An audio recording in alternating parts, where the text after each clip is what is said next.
So let's go ahead and move on to the final topic of the day.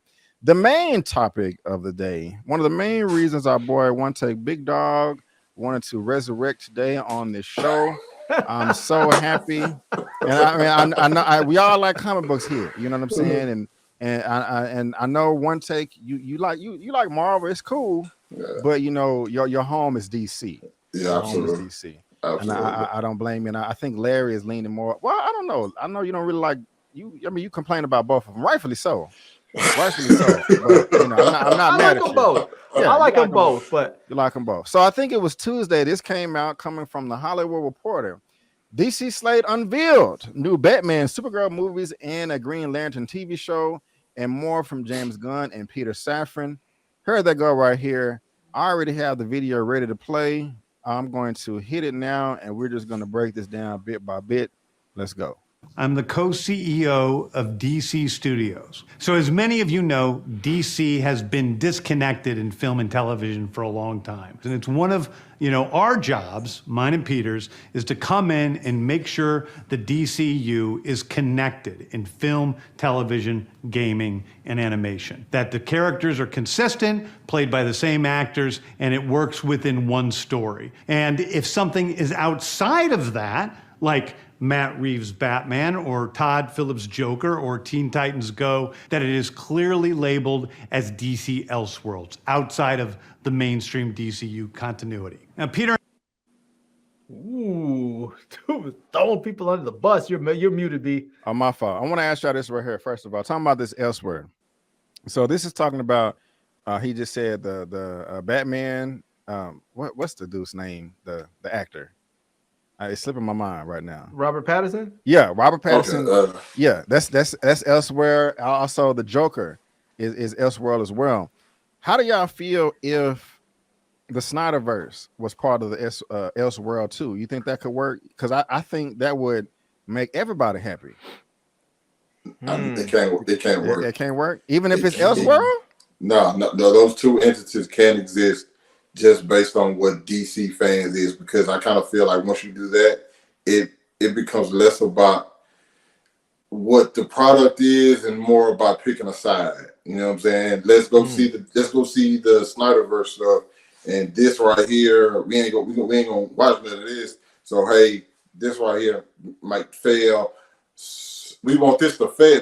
We want this side over here to fail. The James Gunn side to fail. So they can possibly bring the Snyderverse to be the one main entity. I'm telling you, like it's crazy just talking to like fans of diehard Snyderverse fans, where they don't see another way other than that. And I kind of feel like that's ran its course. It was messy. We needed this. We needed this full, reboot type deal, you know what I'm saying, to get everything just going in like a certain direction, everybody on the same page. That just wouldn't work, especially even with those actors and all the stuff that they had to deal. It just doesn't work.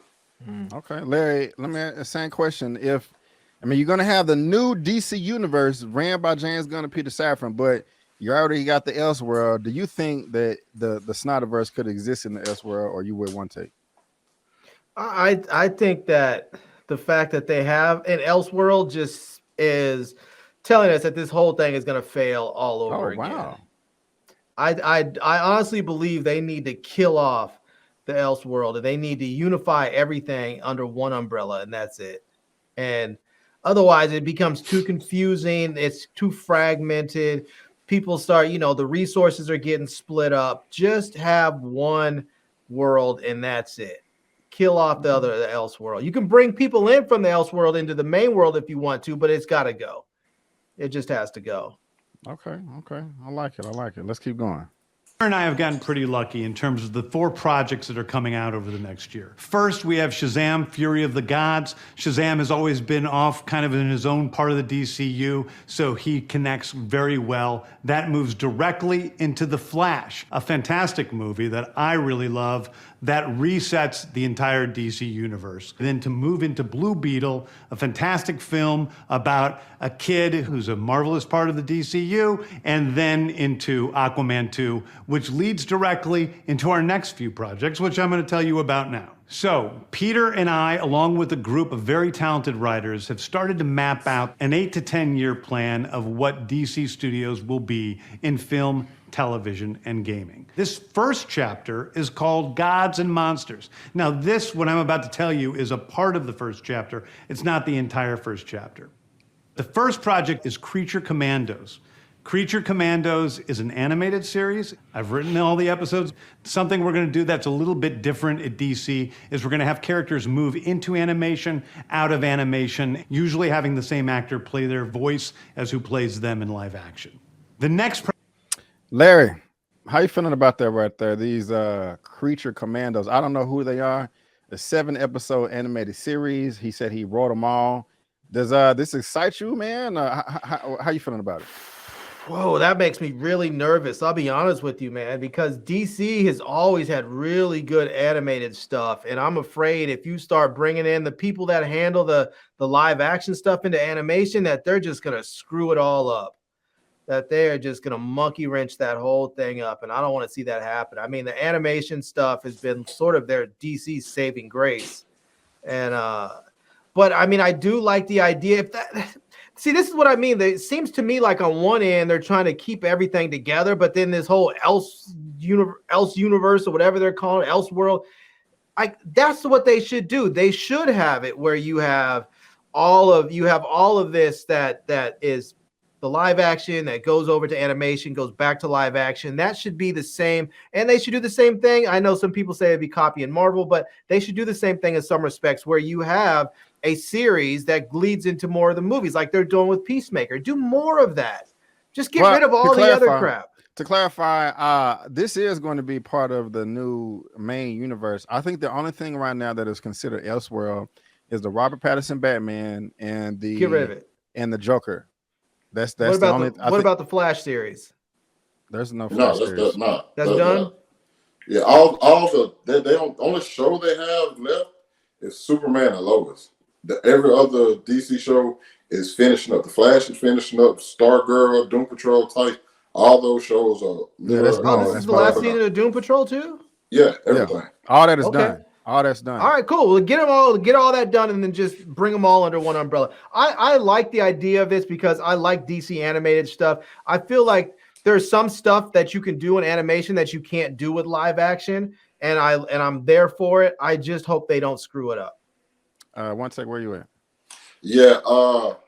First of all, with the 4 films that are already like in the bucket, I like how he explained exactly how those films roll. I'm still kind of wondering about how the Aquaman thing is going to be handled though, because that comes last after Blue Beetle and everything. So I'm wondering. I kind of wanted to clarify exactly how he said that goes into like this current DCU.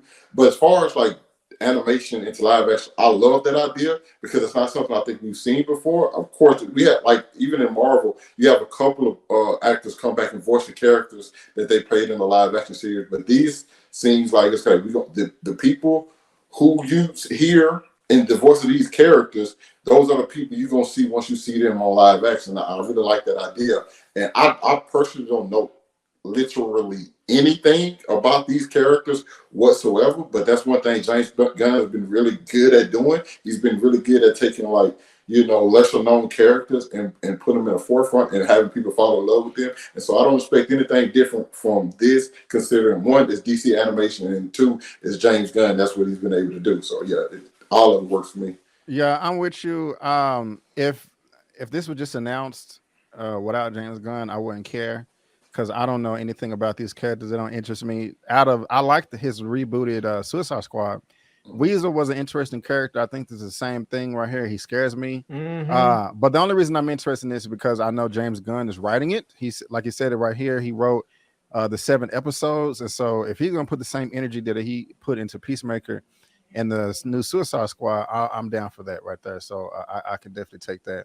I missed a couple of super chats though. Let me address that real quick. From Dane C. Thank you so much. Yes! Yes! Michael Jackson biopic, The Return of Jafar. That is You funny. got be careful talking about Michael Jackson. Brandon and some of the subscribers will come for you. Yes, we sure will. Not for my Michael, but thank you, Dancy. I appreciate it. And we also have Natalie with the $4.99 super What chat. a money reside. What a money reside. What a money reside. What a money reside. Okay, I told you before. Natalie, Larry should run a no frills dating service. Oh my God! Because one thing he's going to do is speak his mind. What I want to keep going to the roundup already. Natalie, I love it. Thank you so much, ma'am. I do appreciate it. Thank you. Yeah, they will definitely get the truth if that happens. No, but thank you, Natalie, and thank you, Larry. I appreciate it. Let's keep on going. Next up is Waller. This is a story of Amanda Waller, played by Viola Davis. Viola Davis is going to team up with members of Team Peacemaker, and this is a story that's been created by Crystal Henry, who did Watchmen, and Jeremy Carver, who created the Doom Patrol. It is a fantastic story that's out of this world, and I can't wait for people to see it. Okay, next up is Now, when I first heard this, I was like, really? They're going to be doing this? But then I thought about it, and I'm like, this is Viola Davis. You know what I'm saying? She's the best in the game. And so I wonder who's going to write it and direct it and all that, but it's Viola Davis. But my only hesitation is we all know Waller is a despicable character. She's nasty. Mm-hmm. She's unethical. She's not a role model, to say the least. Like, are they going to try to because look what they did with and one second, I'm coming to you first. Peacemaker was a bad guy. Yeah. But in the show, they made us love him. Are they going to do that the same way with Waller? Or are they going to have her sinister and evil? Or like, well, she has a troubled backstory, which caused her to yada, yada, yada. How do you feel about that, man? How you feeling about this whole thing? One take, Waller. I think as far as everything that was announced, this is probably maybe top 2 or 3 for me. Okay, because I love Viola Davis is Amanda Waller, and she's been great every single time. And the people that they have doing it, I like their work as well. I hope they don't go that route because I want to see Amanda Waller be the terrible person that she is. I personally think that Viola Davis is going to win an Emmy for this. I'm calling it right now. She's going to win an Emmy for her role as Amanda Waller and whenever the TV series comes out. I think they're going to do, though, instead of trying to make her a more sympathetic character, you're just gonna put some characters around her. You know, that's all you have to do. She can still be terrible as ever. You just put sympathetic characters around her. That's how that works. You know what I'm saying? Okay, Larry, where you at on this? You know, it's funny when you mention this. I was just about to say that I want to see a standalone series about Amanda Waller. I want to see her backstory, her origin story. And I'm hoping. I know it's funny. I know you're saying you hope that they don't show her like a softer, gentler side that sort of humanizes her. I want exactly that. Really? I want to know what turned this woman into basically a sadistic, sociopathic killer. And in fact, I would love it if they called it like Amanda Waller First Kill, and it was like the origin story leading up to her first kill, because this woman is sadistic. Yeah. You know, you think about that. Does she actually kill in the comics? Like, does she kill in the comics? I don't know. Yes. Okay. Yeah. Listen, she is like, bruh. The reason I'm saying I don't want to see, it's like the Joker, bruh. Like some people, you just like that person is that's a bad person. She's a sociopath. A bad person, you know. That's a better wall. Okay, all right. I love it. I love the energy. So I'm looking for it. I also want to see a standalone movie with Bane too. I want to see his origin story. Well, we only got one part of this today, so hold on. I like the Waller from the Batman Beyond. She did I'm gonna show you. They blocking comments because he said the S word, but let's keep moving. Let's keep moving. The true beginning of the DCU. This is called Superman Legacy. This is being written by me. I'm in the middle of it. I'm having a great time doing it. And Superman will be released into theaters July 11th, 2025. Okay, the next thing is... All right, Superman Legacy. It says that the movie featuring the Man of Steel that Gunn is writing and may direct, although no commitments on that have been made, while the 2 previous titles are meant to be aperitif, I don't know what that is in Safran's words. Superman is the true kickoff to the duo's DC plans. It's not an origin story, Safran said. It focuses on Superman balancing his Kryptonian heritage with his human upbringing. He is the embodiment of truth, justice, and the American way. He is kindness. He is kindness in a world that thinks that kindness is old-fashioned. A release date of July 11, 2025 has been penciled in. Larry, how are you feeling about Superman Legacy? Man, I feel like when they give that description, like trying to balance his Kryptonian heritage with his human upbringing, I feel like they ought to find a black dude that's passable to play that character. I feel like that just speaks to the Black American experience. You're dealing with your African heritage, but your American upbringing.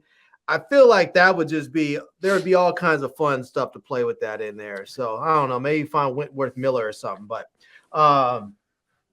it seems like it would be cool. I don't know, man. I you know how I feel when it comes to DC movies. I always try and just temper my expectations because sometimes no matter how low I set them, they just seem to disappoint. And I'm tired of being disappointed by them. But I say it's their hero movies. Their villain movies are great.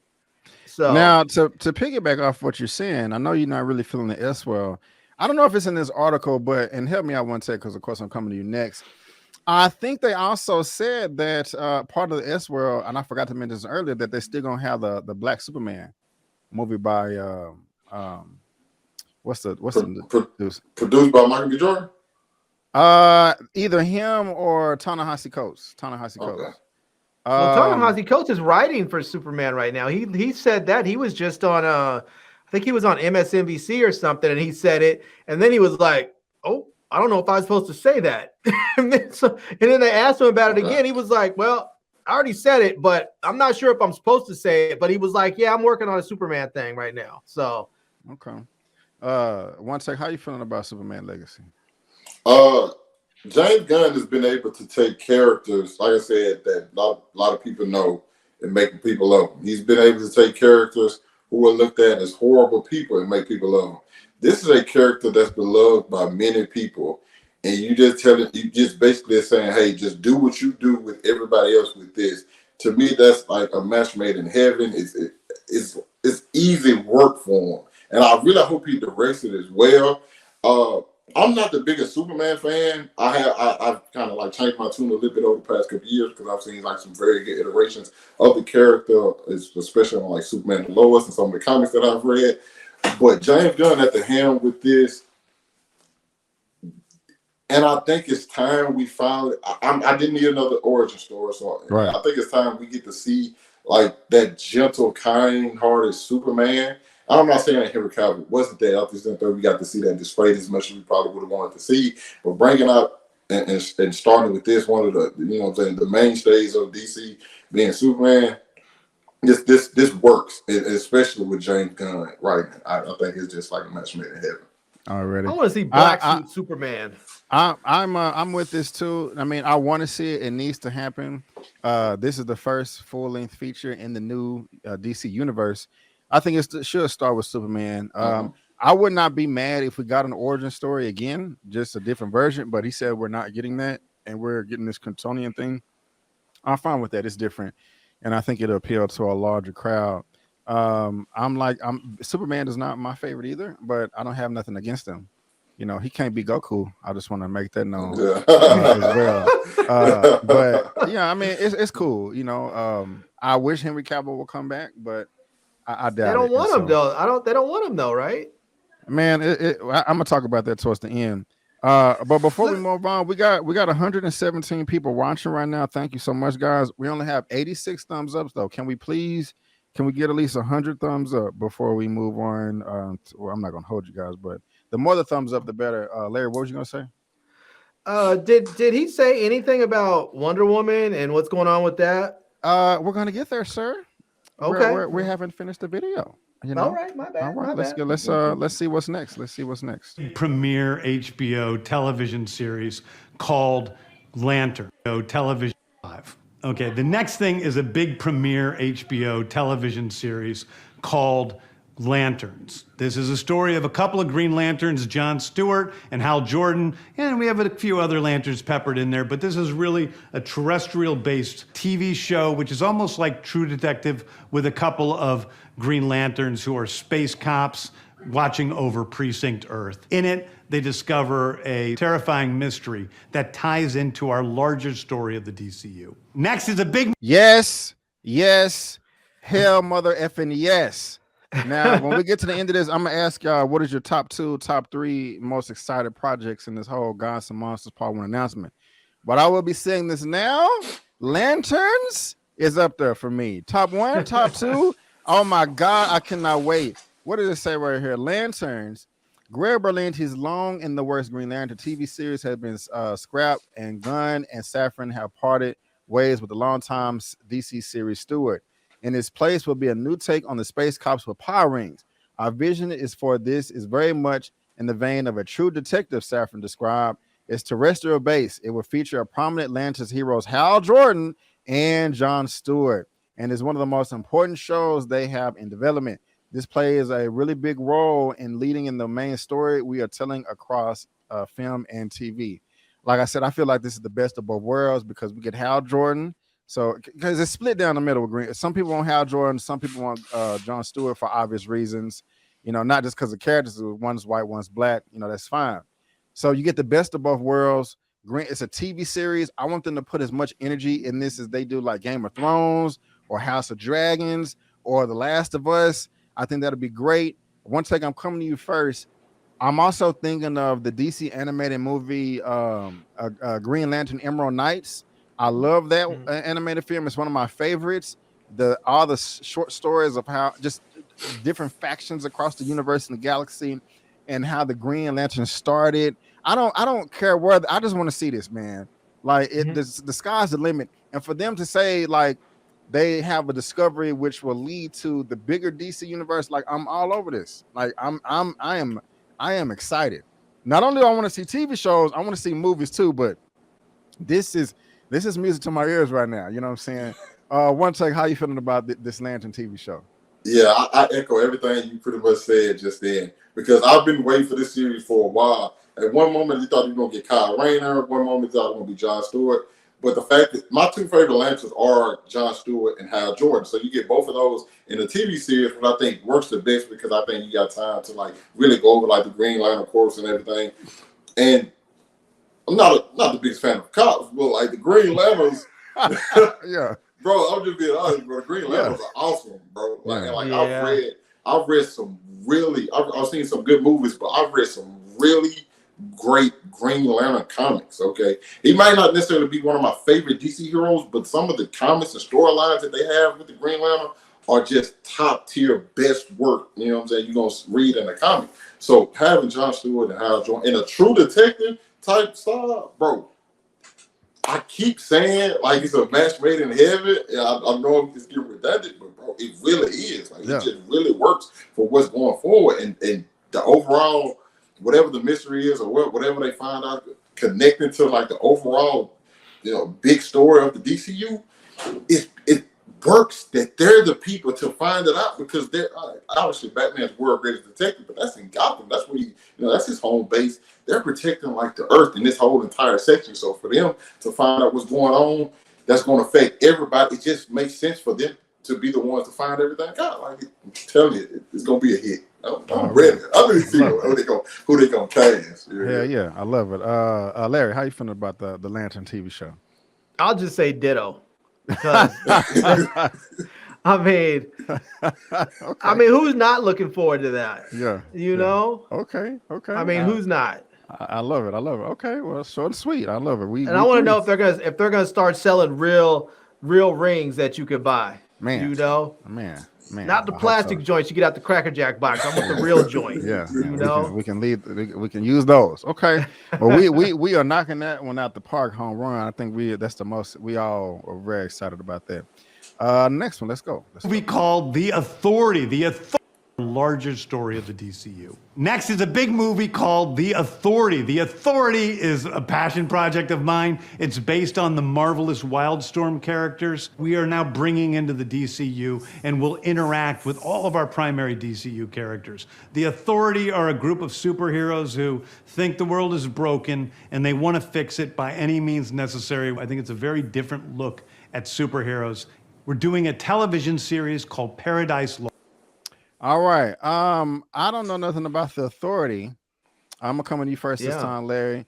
A movie based on a team of superheroes with rather extreme methods of protecting the planet that first originated in the late 1990s under an influential imprint known as Wildstorm, run by artist and now head of DC Publishing Jim Lee. One of the things of the DCU is that it's not just a story of heroes and villains, said Gunn. Not every film and TV show is going to be about a good guy versus bad guy and giant things from the sky come and good guys win. There are white hats and black hats and gray hats, added Safran. They're kind of like Jack Nicholson and A Few Good Men. They know that you want them on the wall, or at least they believe that. All right. Larry, how are you feeling about The Authority so far? How does that sound to you? Does it get you excited at all? And this is what they look like. I've never heard of them before. Yeah, it sounds cool. I mean, I'm not familiar with them too much, so but it looks interesting. It sounds cool. It sounds like there's some good ideas. Like it sounds like maybe it's like DC's version of The Boys or something, where you have these superheroes that are sort of unethical and not necessarily always doing things in the quote unquote superhero way. You know, it would be fun though, because there's a lot of things in this world. If they actually tie it in with current events, there's a lot of things in the world going on that people want changed and fixed, but they don't, if someone's decided, I'm just going to do it, and I don't care how bad it looks, it would be kind of dope to see like some of these superheroes going out there and just straight blowing up factories and taking out people who are like environmental polluters, or, going out there and some cop gets off from killing a black dude, so some superhero just basically picks him up and drops him in a volcano or some shit. That would just be crazy to see stories like that. You're muted, B. My fault. Thank you. One take. How you feeling about The Authority? Are you familiar with them? How you feeling about this movie? Also, I'm pretty sure this has to be rated R. But yeah, how you feeling? Yeah, I was just gonna say that. I don't think I'm familiar with it. There's a part of me feel like I saw them in something before, but I'm not quite certain.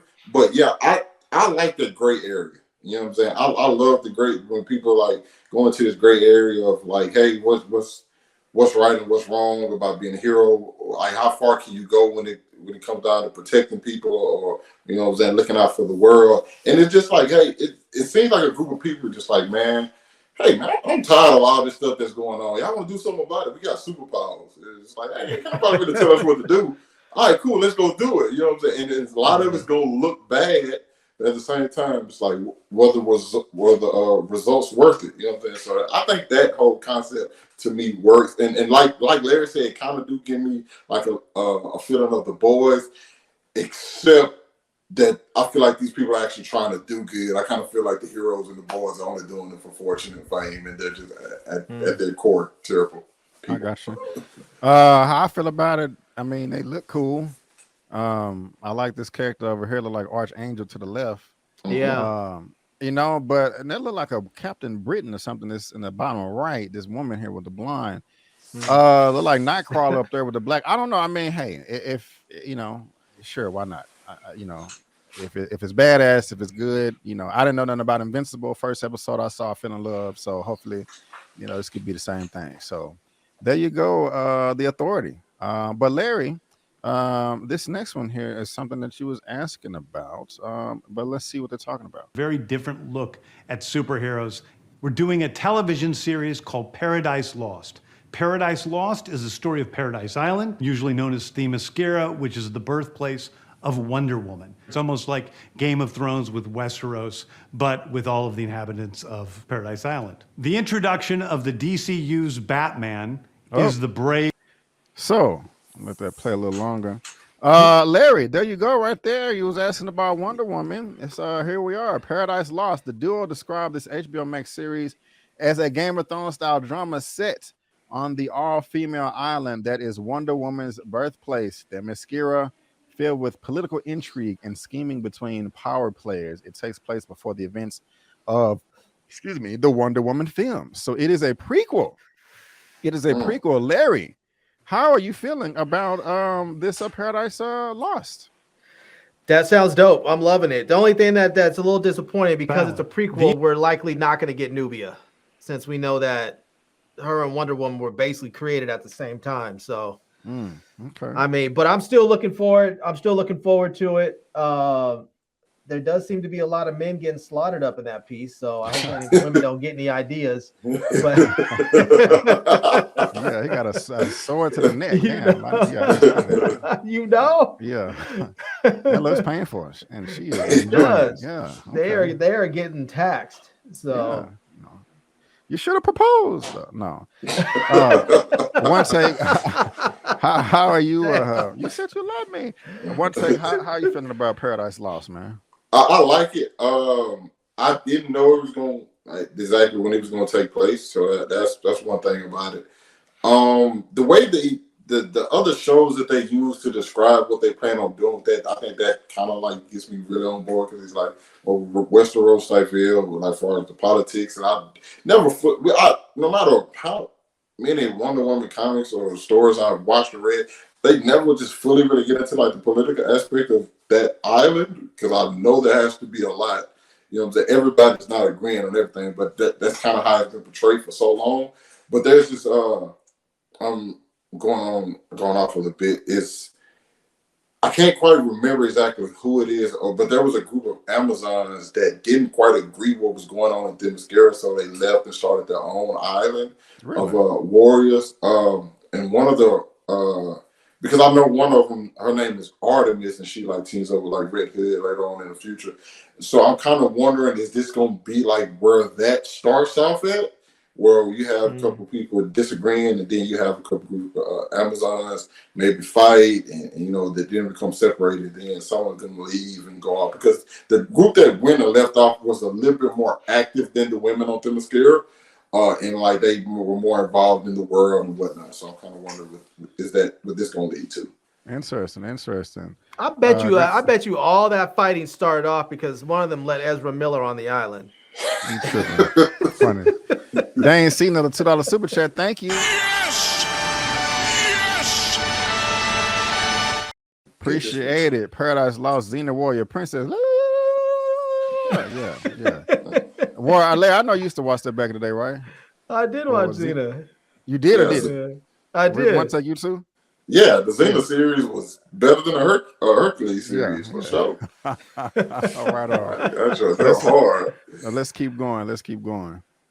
Of Wonder Woman. It's almost like Game of Thrones with Westeros, but with all of the inhabitants of Paradise Island. The introduction of the DCU's Batman is The Brave and the Bold. The Brave and the Bold is the story of Batman and his actual son, Damian Wayne. This is based on Grant Morrison's great comic book run. Damian Wayne is my favorite Robin. He's a little assassin who Batman tries to get in line, and so this is the story of the two of them and the beginning of sort of the Bat family in the DCU. Next up. One take. Yes. The Bat family. The Brave and the Bold. Damian Wayne. How are you feeling, sir? How are you feeling? Listen, you know Batman's my favorite superhero, so that gets me excited. I'm just a bit confused because the first Robin we're seeing is Damian Wayne. That means we've already had Dick Grayson, Jason Todd, and Tim Drake. And I'm wondering, do we address that? Do we talk about that at all?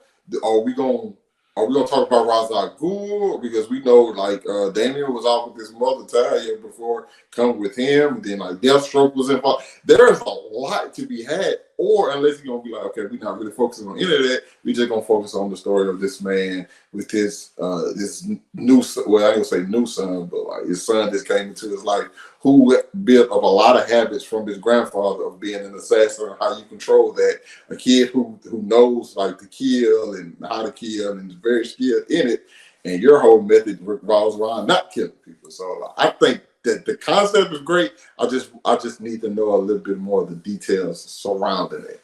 Okay, my thing is, I think we're gonna get it all, man. I think we're gonna. They have to. You have to have Talia. You have to have Ra's al Ghul. You have to have, like you said, Deathstroke.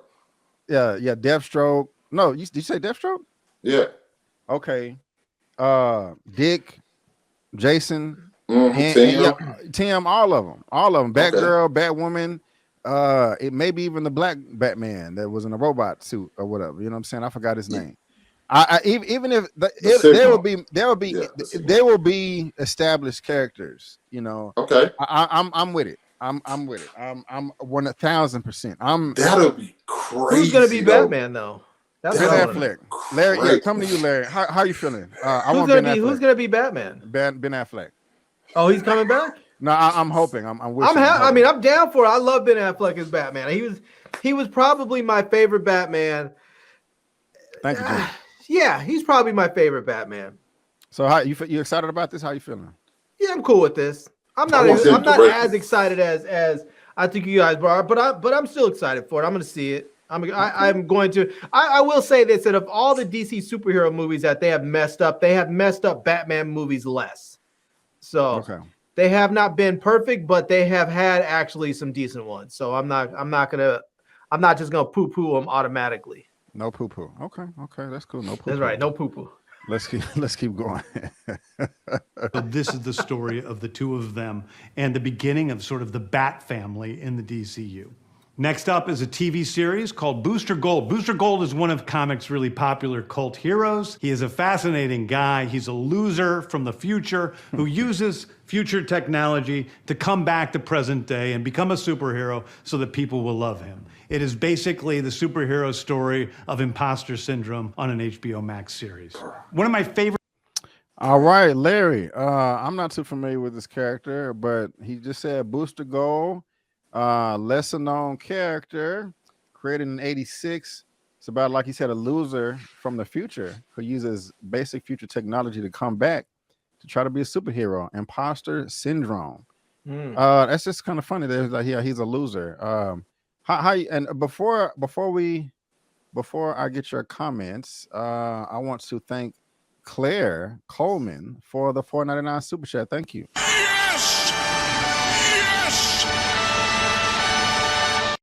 We also have to address a hater in the comments, Miss Cromer Serene, talking about no Ben Affleck. No, ma'am. Yes, Ben Affleck. Don't hate. We love being over here. I'm just joking. Thank you, Cromer. I'm joking. I'm looking at that thumbnail thinking I'll allow it. There you go. Larry, how you feeling about Booster Gold?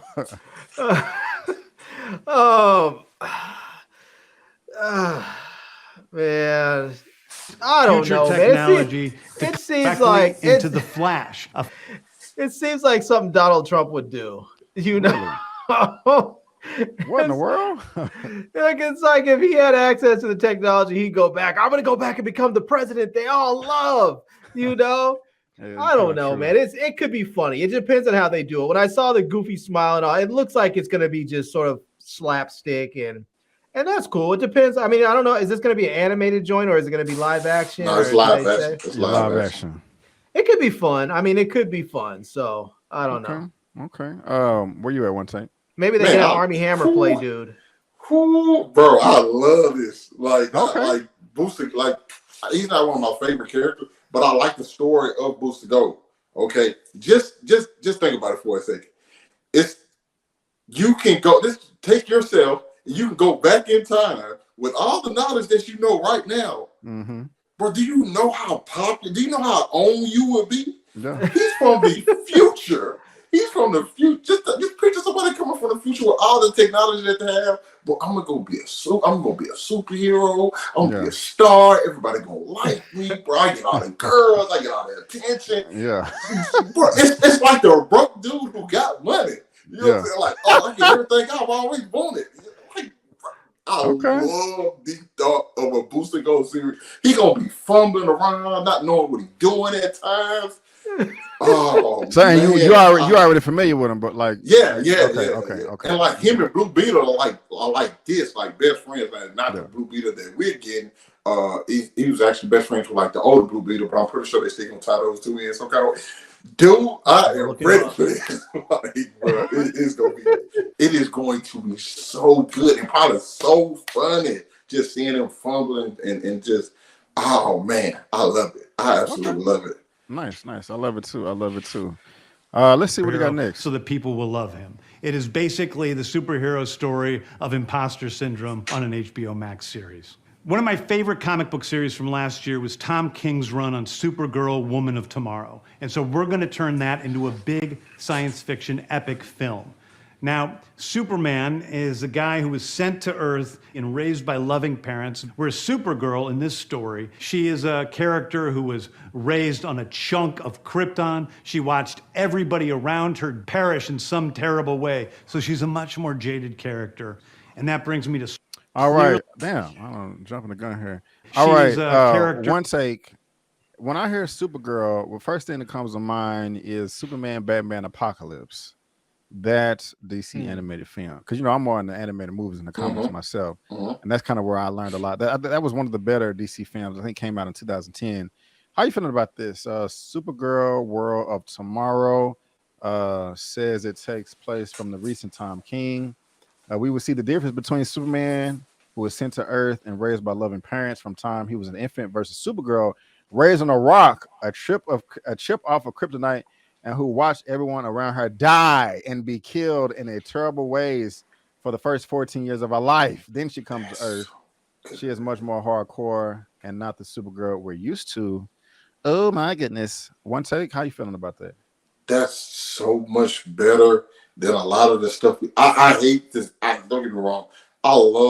I've seen many iterations of Supergirl, but it's a lot of times they don't know how to not make her just the woman version of Superman.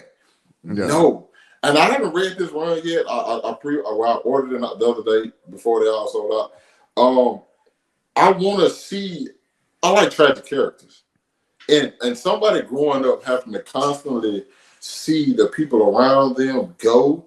Like I like that. You know, I don't know what it is about it, but I just like seeing like what molds people. You know what I'm saying? I like seeing people go through something tragic and like come out on the other side. And it seems like she gonna be like a no nonsense type character. It's like, no, I had to deal with all of this.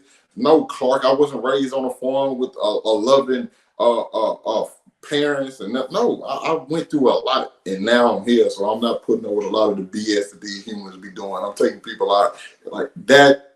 That sounds perfect to me. I just like tragic characters, really. All right. I love the energy. Larry, how you feeling about Supergirl, Woman of Tomorrow? Sounds cool as long as they don't do her like they did, you know, She-Hulk and turn her into some boy crazy thought. You know, wow. I hope they let her be dark and brooding and maybe a little angry and lovable at the same time. Okay. You know? Okay. I got you. I like it. Maybe like if she's coming to Earth, maybe she can take advantage of some of our good therapy. Right on. Get some grief counseling. And that brings me to Swamp Thing, the last thing we're going to talk about. A very dark horror story in the origins of the monster who is Swamp Thing. And although it's totally outside of the rest of the DCU, it will still feed into the rest of the stories. Anyway.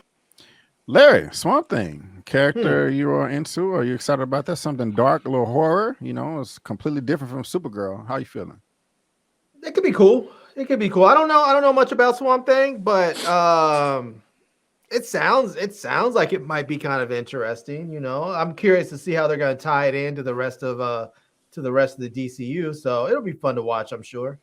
Okay, one take. I'm really looking forward to that one as well. Simply because I read a few Swamp Thing comics, and they had a series come out a couple years ago on DC Universe that actually got cut a little bit because of the budget. So it actually went down from 13 episodes to 10 in the middle of production. So it wasn't able to close like it wanted to.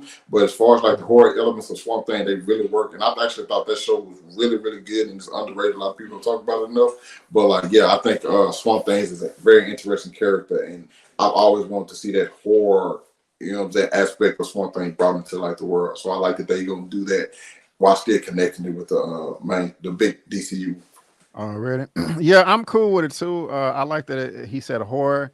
So that's interesting. What I know about Swamp Thing is from just Justice League Dark. That's I don't know much about him either, but I do remember seeing him pop up in those animated films, and I liked him. He was pretty cool, and so I'm here for that too. So hopefully it'll pan out, but we will see. We will see. Those are the stories that I can tell you about right now. I've loved the DC characters since I was a child. They're incredibly important to me.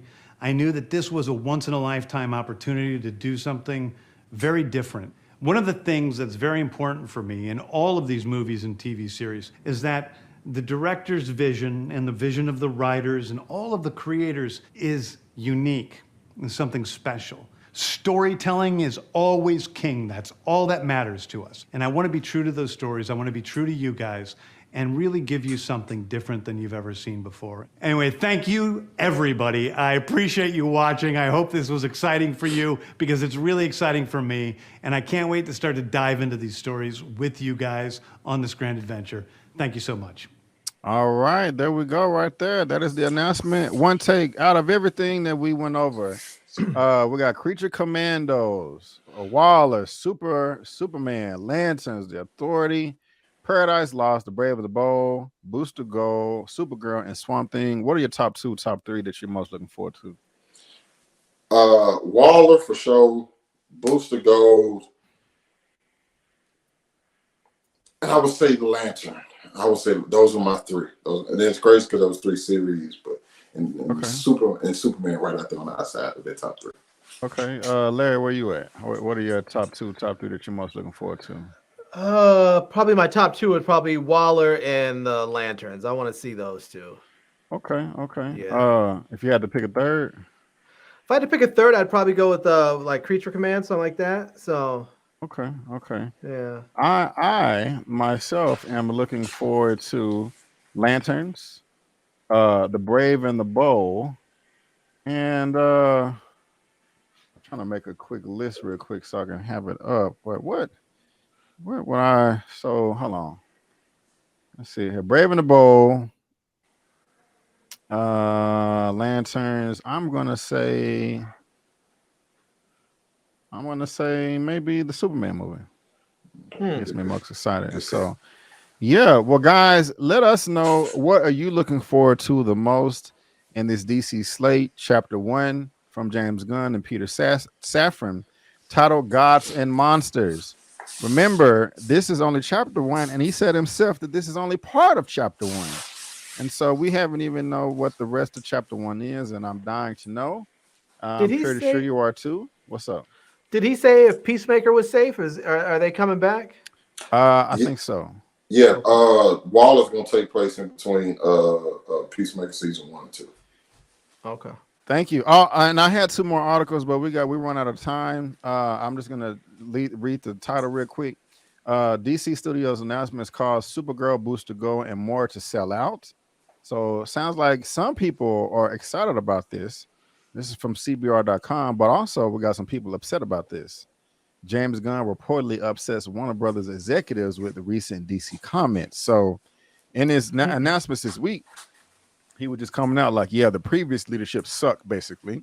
Part of that leadership is still there, and they didn't really like those comments. You know what I'm saying? And so I'm gonna see if there's a quick quote I can find real quick. There have been quite a few ruffled feathers. Some were not exactly tactful. Describe movie makers are not corporate, unlike other executives either toe the company line, express generic and general statements, or, you know. Yeah, he said that the history of DC is pretty messed up. No one was minding the mint, and so he pissed off some people.